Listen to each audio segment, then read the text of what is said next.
আসসালামু আলাইকুম। এখন শুনবেন সংবাদ শিরোনাম। দাম বৃদ্ধির ধাক্কা জনজীবনে, সংকট কাটাতে ডিপো থেকে পাম্পে বাড়তি তেল সরবরাহ করবে বিপিসি। বিশ্ববাজারের তুলনায় বেড়েছে সামান্যই দাবি সরকারের। না থাকলে দর বৃদ্ধি কেন, সংসদে প্রশ্ন বিরোধীদের। সরকারের বিরুদ্ধে মিথ্যাচারের অভিযোগ। স্বর্গে আরো 4 শিশুর মৃত্যুর খবর দিল স্বাস্থ্য অধিদপ্তর। আজ থেকে সারা দেশে শুরু হচ্ছে বিশেষ টিকাদান কর্মসূচি। বিভাগে সবচেয়ে বেশি হামলার প্রকোপ কক্সবাজারে। 24 ঘন্টায় নতুন করে 39 জনের রোগ শনাক্ত, আতঙ্কে অভিভাবকরা। এতক্ষণ শুনছিলেন সংবাদ শিরোনাম, এবারে শুনবেন বিস্তারিত। বৃদ্ধির প্রভাব পড়তে শুরু করেছে জনজীবনে। বাড়তি দামের বোঝা ঘাড়ে চাপলেও তেলের সংকট রয়ে গেছে আগের মতোই। পাম্পে পাম্পে কয়েক কিলোমিটার দীর্ঘ যানবাহনের সারি, সরবরাহ না থাকায় দিনের বেশিরভাগ সময় বন্ধ থাকতে দেখা যায় বেশ কিছু পাম্প। পরিস্থিতি স্বাভাবিক হতে সপ্তাহখানেক সময় লাগবে বলছেন পাম্প। প্রথম কর্মদিবস, দুদিন ছুটির পর অফিস আদালতের জন্য বের হতেই বেশ বড় এক ধাক্কার মুখোমুখি সাধারণ মানুষ। আগের রাত থেকেই বেড়েছে জ্বালানির দাম, সকাল হতেই যার প্রভাব শুরু। তো গণপরিবহনের ভাড়া ঠিক থাকলেও যারা রাইড শেয়ারিং মোটরসাইকেল যোগে কর্মস্থলে যান, গন্তব্য ভেদে বাড়তি 30 থেকে 50 টাকা পর্যন্ত গুনতে হয়েছে তাদের। পণ্য পরিবহন সহ নিত্য প্রয়োজনীয় পণ্যের দামেও এর প্রভাব পড়ার শঙ্কা সাধারণ মানুষের। জীবনে বাড়তি দামের প্রভাব পড়তে শুরু করলেও পাল্টায়নি তেল পাম্পের চিত্র। তেলের জন্য সেই দীর্ঘ লাইন, ঘন্টার পর ঘন্টা অপেক্ষার পরেও নিশ্চয়তা নেই তেল পাবেন কি পাবেন না। জ্বালানির সাথে জড়িত সার্বিক জীবনযাত্রা, পরিবহন খরচ সহ নিত্যপণ্যের মূল্য বৃদ্ধির শঙ্কা ভর করছে তাদের মনে। তবে সবকিছু ছাপিয়ে সবার মুখে একটি প্রশ্ন, জ্বালানি সরবরাহ আগের অবস্থায় ফিরবে কবে? রাজধানীর পাম্পগুলোতে বাড়েনি ডিপো থেকে তেল সরবরাহের পরিমাণ, উল্টো বেশ কিছু পাম্প বন্ধ ছিল এদিনও। তবে মালিকরা আশাবাদী, দাম বাড়ানোর ফলে তেল মজুদের প্রবণতা কমবে বলে মনে করছেন তারা। রাত থেকে প্রতি লিটার অকটেনের দাম বাড়ানো হয় 20 টাকা, পেট্রোলের দাম বেড়েছে 19 টাকা, ডিজেল 15 টাকা এবং কেরোসিনের দাম বাড়ানো হয় 18 টাকা। বৃদ্ধিতে ভোক্তাদের অসন্তুষ্টি থাকলেও সরকার বলছে বৈশ্বিক পরিস্থিতি অনুযায়ী জ্বালানি তেলের দাম কমই বাড়ানো হয়েছে। অর্থমন্ত্রী বলেছেন আগামী বাজেট মাথায় রেখে দাম সামান্য বেড়েছে। আর জ্বালানি মন্ত্রী দাম বৃদ্ধির বিরূপ প্রভাব নিয়ে বলেন, যুদ্ধের কারণে সারা পৃথিবীতে এর প্রভাব পড়ছে। এদিকে শুধু দাম নয়, ডিজেল, অকটেন এবং পেট্রোল, এই 3 ধরনের জ্বালানির সরবরাহ বাড়ানো হচ্ছে বলে জানিয়েছে বিপিসি। সংকট না থাকলে তেলের দাম বাড়াতে হলো কেন? পাম্পের লাইনে কেনই বা ভুগতে হচ্ছে মানুষকে? সংসদে এই প্রশ্নগুলো তুলেছেন বিরোধী দল আর স্বতন্ত্র এমপিরা। লিখিত জবাবে বিদ্যুৎ এবং জ্বালানি মন্ত্রী বলেছেন, কিছু অসাধু ব্যবসায়ী প্যানিক বাইং আর মজুদ প্রবণতার জন্য কৃত্রিম সংকট তৈরি হচ্ছে। ডিপো থেকে ফিলিং স্টেশন পর্যন্ত তেল পরিবহনে পুলিশ পাহারার বিষয়ে স্বরাষ্ট্র মন্ত্রণালয়কে অনুরোধ জানানো হয়েছে। 16তম দিন কার্যসূচি অনুযায়ী জনগুরুত্ব সম্পন্ন বিষয়ে মনোযোগ আকর্ষণ ও আলোচনা হয়। মন্ত্রীদের প্রশ্নোত্তর পর্বে লিখিত ও মৌখিক উত্তর উত্থাপিত হয় সংসদে।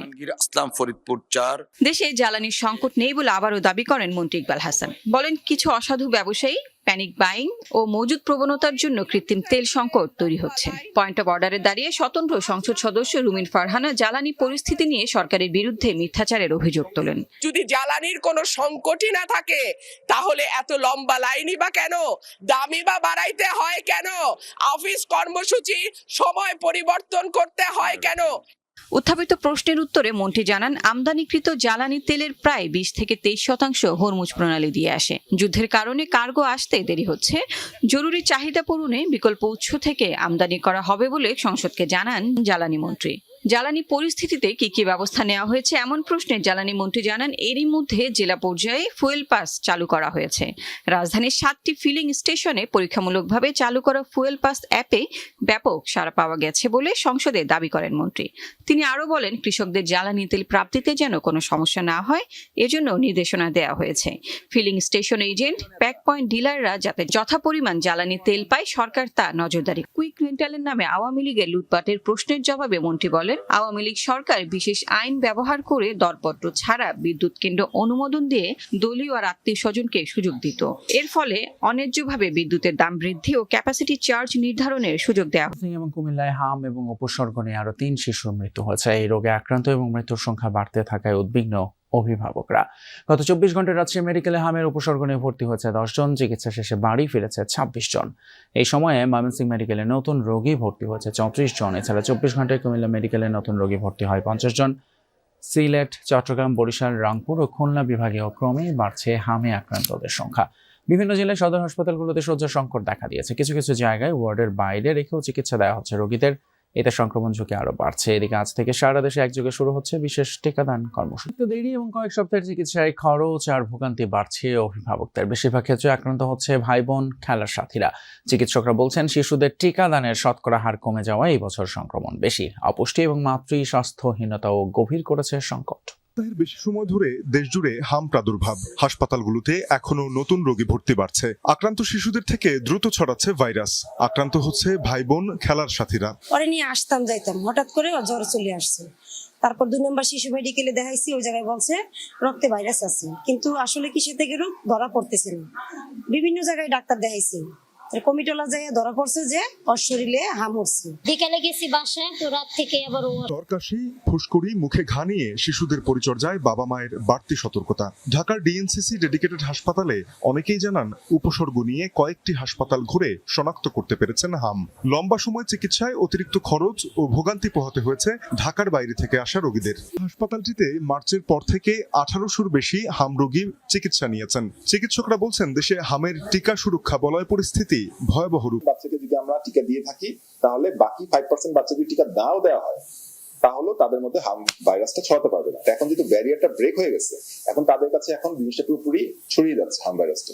এবং ফলে দেখা যাচ্ছে, আগে যেটা পকেট হয়তো প্রতি বছর আমরা কিছু কিছু হামের রোগী পেতাম, হয়তো মাঝখানে 1 2 হামের রোগী পাচ্ছি, বাট এই পকেট গুলোকেই এখন পুরোপুরি বেড়ে একটা বড় একটা আউটব্রেকের মধ্যে চলে গেছে। তবে সারা দেশে একযোগে টিকা কার্যক্রম চললে সপ্তাহ ব্যবধানে সংক্রমণ কমে আসবে আশা চিকিৎসক। নতুন করে 39 জন শিশুর হাম শনাক্ত হয়েছে। গত 1 জানুয়ারি থেকে এখন পর্যন্ত কক্সবাজারে আক্রান্তের মোট সংখ্যা 537 জন, মৃত্যু হয়েছে 6 জনের। বর্তমানে হাসপাতালে ভর্তি আছে 94 জন। প্রতিদিন হামের উপসর্গ নিয়ে শিশুরা ভর্তি হচ্ছে হাসপাতালে। এই অবস্থায় কক্সবাজারে শিশুদেরকে হামের টিকা দেওয়া হচ্ছে অগ্রাধিকার ভিত্তিতে। অন্যদিকে চট্টগ্রামে এখন পর্যন্ত হামে আক্রান্ত শিশুর সংখ্যা 39 জন, মৃত্যু হয়েছে 1 জনের। ফাল হয়ে বের হয়, প্রচলিত এই প্রবাদ বাক্যটি বাস্তব উদাহরণ মিলেছে চট্টগ্রামে। ভুয়া পরিচয়পত্র ও লাইসেন্স দিয়ে ড্রাইভারের কাজ নিয়ে বানিয়ে রেখেছিলেন গাড়ির ডুপ্লিকেট চাবি। চাকরি থেকে বের করে দেওয়ার পর সুযোগ বুঝে ওই ডুপ্লিকেট চাবি দিয়েই চুরি করে নিয়ে যায় মালিকের প্রাইভেট কারটি। এমনকি চিনতে না পারার জন্য চুরির আগে পরিবর্তন করে বেশভূষাও। তবে এত কৌশলের পরও বাঁচতে পারেনি আইনের হাত থেকে। এপ্রিল ভোর 6টা, মাথায় হেলমেট পরে অনায়াসে সিডি আবাসিকের একটি বাড়ির গেট খুলে ভেতরে প্রবেশ করে এই ব্যক্তি। এরপর কয়েকটি দরজা পরখ করে চলে যায় সোজা পেছনের গাড়ির দিকে। খুব সহজে গাড়ির দরজা খুলে নিয়ে যায় টয়োটা ব্র্যান্ডের প্রিমিয়াম মডেলের এই গাড়িটি।